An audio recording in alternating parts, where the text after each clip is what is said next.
नमस्कार साथियों, the nursing academy YouTube channel पर मैं आपका स्वागत करता हूं।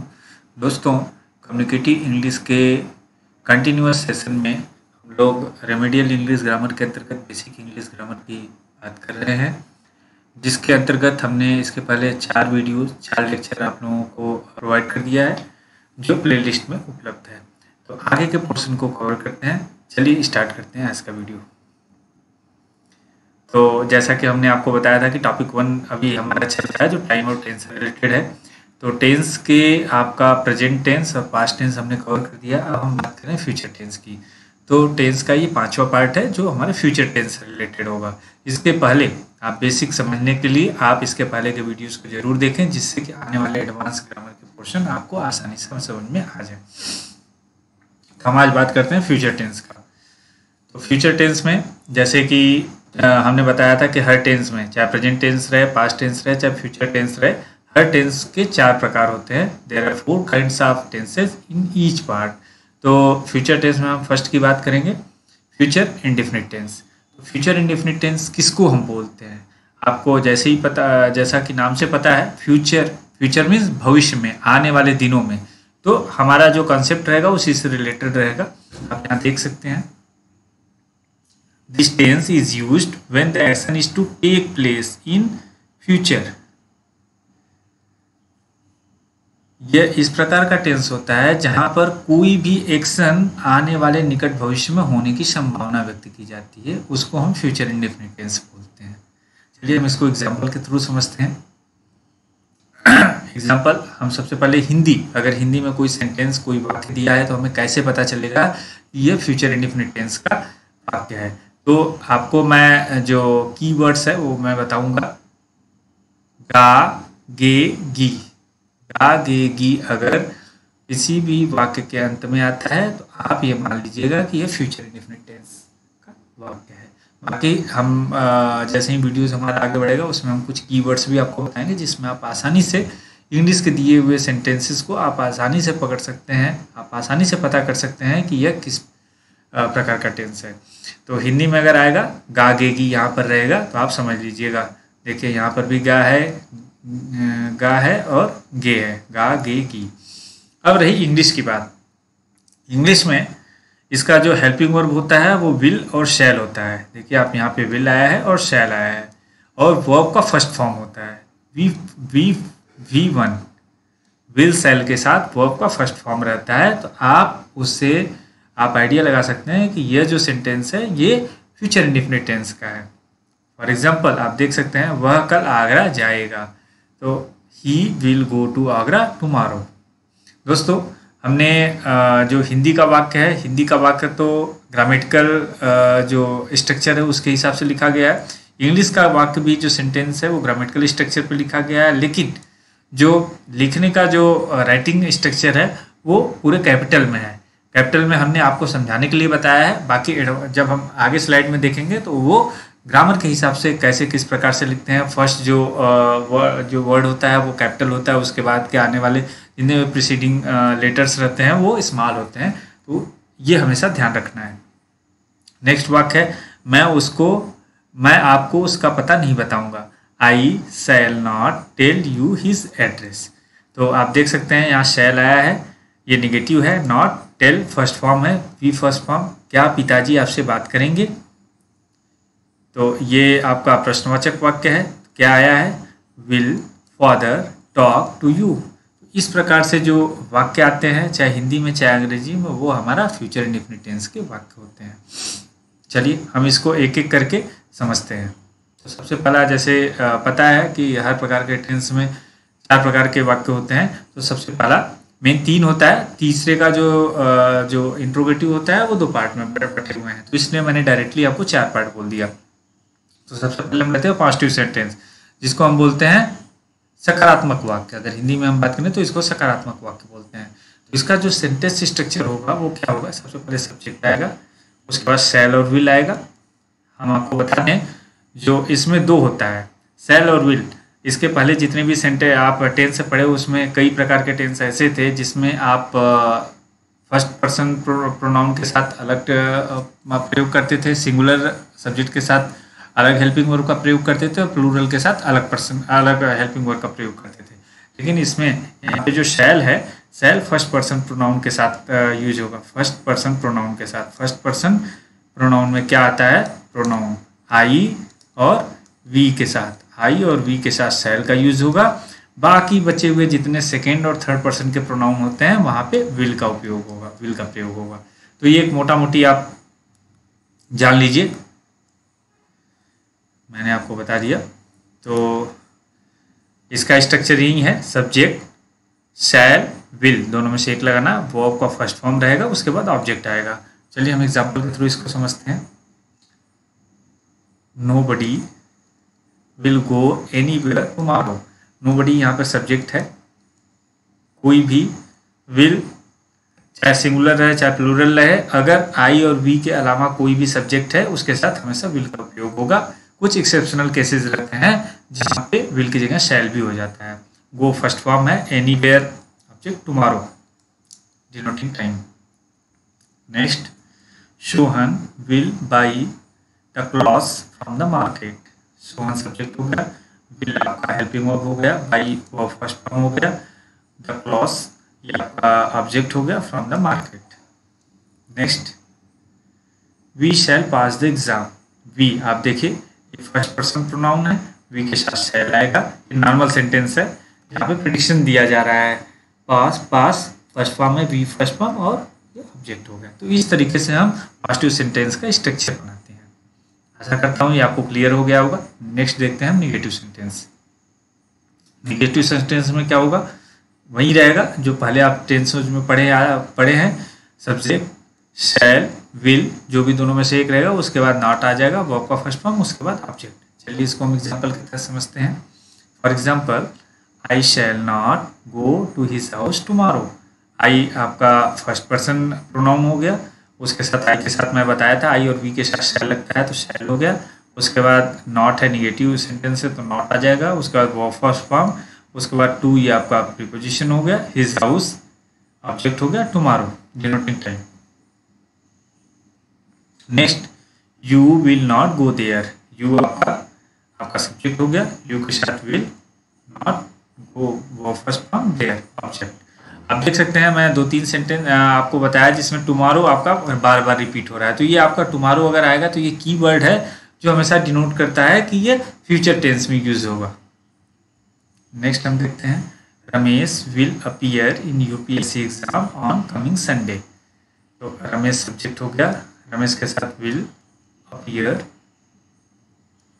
सॉरी यहाँ पे नॉट होगा, निगेटिव की हम बात कर रहे हैं, यहाँ पे निगेटिव की बात कर रहे हैं तो यहाँ पे आपका नॉट हो जाएगा, नॉट हो जाएगा।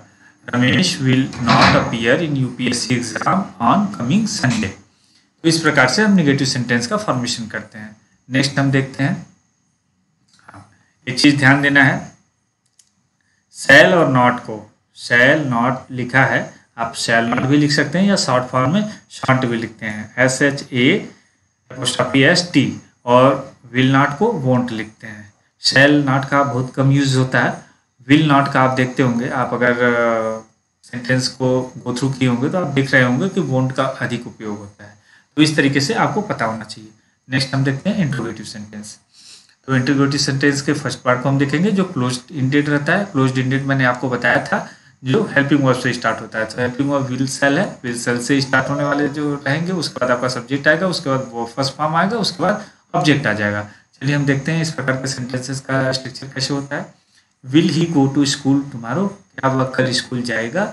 तो इस प्रकार का अगर सेंटेंस आता है तो यहाँ पे ऐसे बनाएंगे हम इसका, विल ही आपका क्या है, थर्ड पर्सन प्रोनाउन है, तो थर्ड पर्सन प्रोनाउन के साथ विल होगा, गो वर्ब का फर्स्ट फॉर्म, टू स्कूल आपका ये हो गया ऑब्जेक्ट हो गया, टुमारो डिनोटिंग टाइम।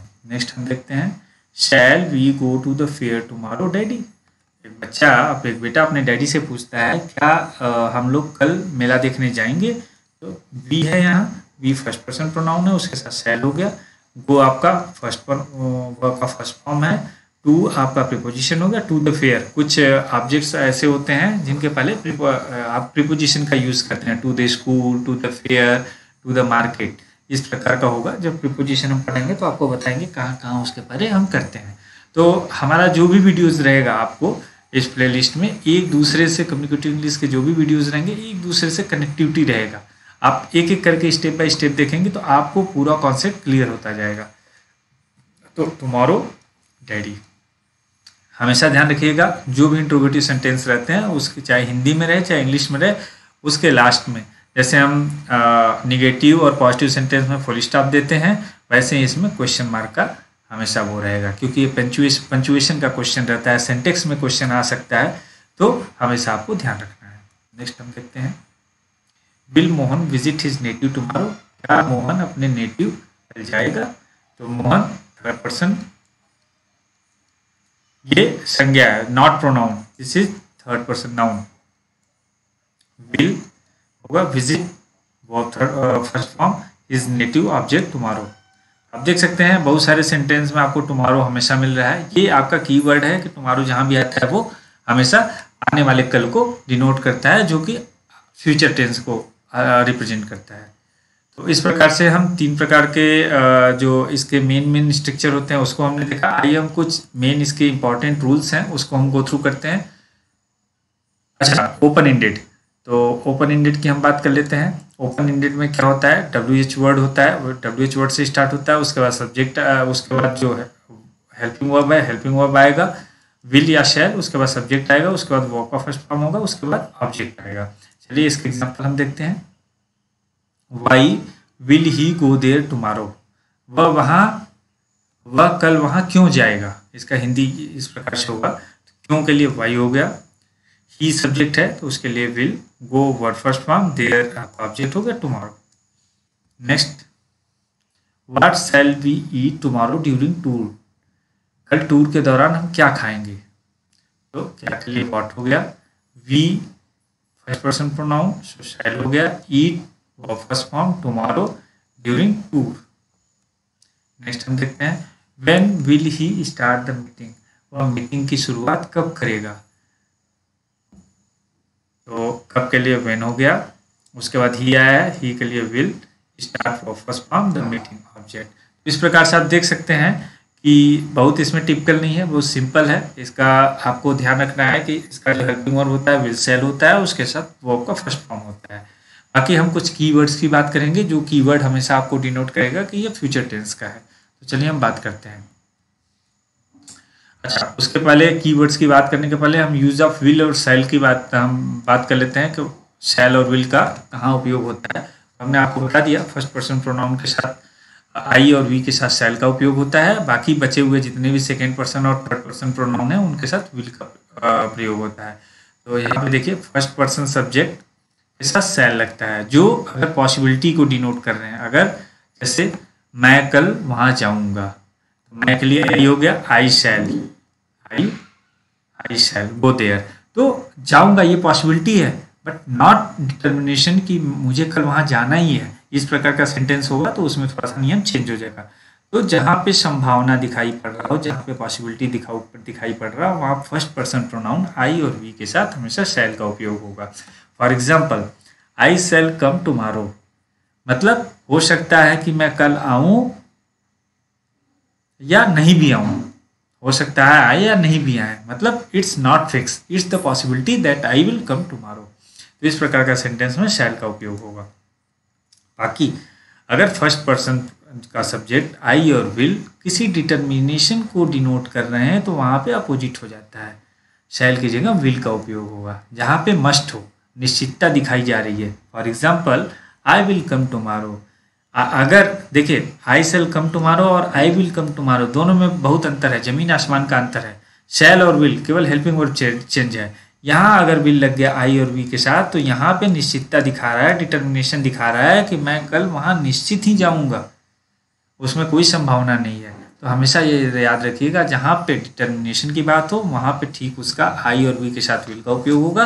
बाकी जहाँ पे नॉर्मल पॉसिबिलिटी की बात हो रही है, एक नॉर्मल सेंटेंस स्ट्रक्चर हम फॉलो कर रहे हैं, वहाँ पर हमेशा आई और वी के साथ शैल का उपयोग होगा। नेक्स्ट हम इसका देखते हैं, इसका द्वितीय पार्ट जो है सेकेंड और थर्ड पर्सन प्रोनाउन। सेकेंड और थर्ड पर्सन सब्जेक्ट के साथ विल पॉसिबिलिटी दिखाने के लिए होगा। For example, they will go to the school, ये normal structure of the sentence है। They will go to the school जो हमने आपको पॉजिटिव सेंटेंस में पढ़ा है। May be may not be, मतलब वह कल स्कूल जा भी सकते हैं नहीं भी जा सकते हैं, दिस इज द पॉसिबिलिटी।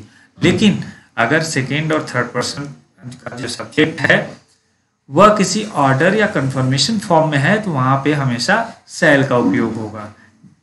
ठीक अपोजिट है, जहां पे डिटर्मिनेशन, ऑर्डर या कंफर्मेशन की बात होगी वहां पे विल का शैल हो जाएगा और शैल का विल हो जाएगा, ठीक अपोजिट हो जाएगा।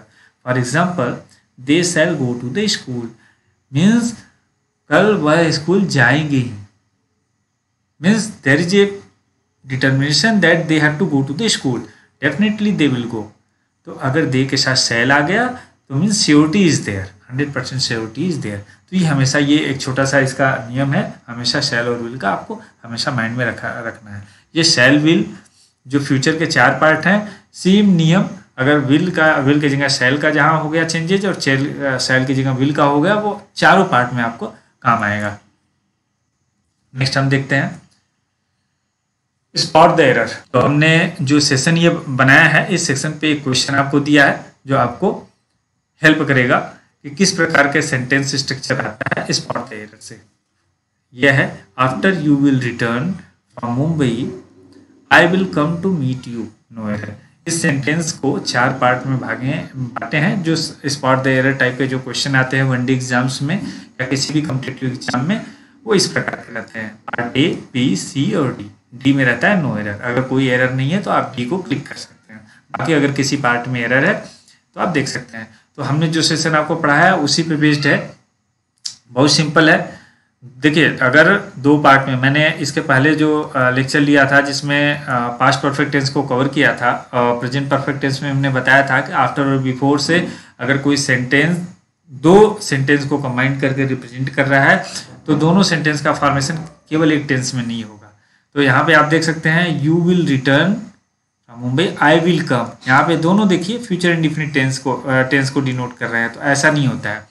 पहला वाला जो आफ्टर के बाद का जो पहला सेंटेंस रहेगा वो हमेशा प्रेजेंट इंडिफिनिट टेंस में रहेगा, बाकी दूसरा वाला जो पोर्शन रहेगा वो हमेशा फ्यूचर में रहेगा। तो इसका करेक्ट आंसर क्या होगा? After you return from Mumbai I will come to meet you. आपके मुंबई से वापस आने के बाद मैं आपसे मिलने के लिए आऊँगा। इसका हिंदी ये है। तो इस प्रकार का अगर क्वेश्चन आता है तो हमेशा फर्स्ट पार्ट को आप प्रेजेंट इंडिफिनिट टेंस में रखेंगे और दूसरे पार्ट को फ्यूचर टेंस में ही रखेंगे। दोस्तों, मुझे उम्मीद है कि ये हमारा छोटा सा वीडियो जो फ्यूचर टेंस के फ्यूचर इंडिफिनिट टेंस पे था, आप लोगों के लिए काफ़ी हेल्पफुल होगा, जिससे कि आगे आने वाले जो हमारा एडवांस इंग्लिश है उसको सीखने में आपको काफ़ी मदद मिलेगा। अगर हमारा वीडियो अच्छा लगे लाइक कीजिए, शेयर कीजिए, सब्सक्राइब कीजिए इस चैनल को और बने रहिए हमारे साथ। बेल आइकन को प्रेस कीजिए जिससे कि आने वाले हर वीडियोज़ के नोटिफिकेशन आप तक आसानी से पहुंचते रहें। Thank you.